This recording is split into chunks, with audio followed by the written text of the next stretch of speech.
we're going to turn our attention now to the actual process of viewing homes and making an offer. And to talk about that, we're joined by George Schultz, Vice President of Brokerage Services for At Properties offices in Bucktown and Logan Square, and Tricia Riberto, who has the same role for our offices in Hinsdale and Western Springs. Welcome in, guys. How are you? Good. Good morning. Hey, I'm great, Peter. How are you? I'm hanging in there. I'm doing well. So early on in this process, the industry kind of figured out that, well, obviously a lot fewer showings were going to take place in person, and those that were going to take place needed to make sure that both the buyer and the seller felt safe. So Tricia, I want to start with you and ask you, how has the showing process changed? I think home buyers really need to understand that it's going to be a more stringent screening process before they're actually allowed to view a home. This is not a time for casual lookers or looky-loos to be in people's homes.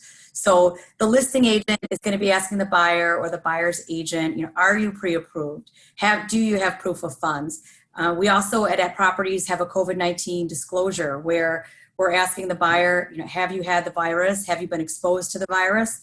And then once they actually get in the properties, we're going to want them to wear masks, gloves, not touch anything, and make sure that they limit who's in the property.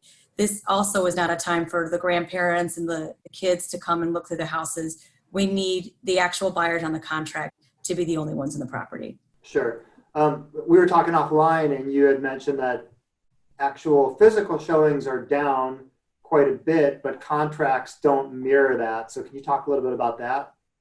Yeah, so I think the expectation a lot of times with buyers and sellers is that if the showing activity is down, it means the buyers aren't out. And what's really happened with the first showing being online, for example, in our market in Hinsdale, showings in the month of April were down 48%. When I looked at the actual contracts that sold in April year over year in Hinsdale, our sales were only down 14%.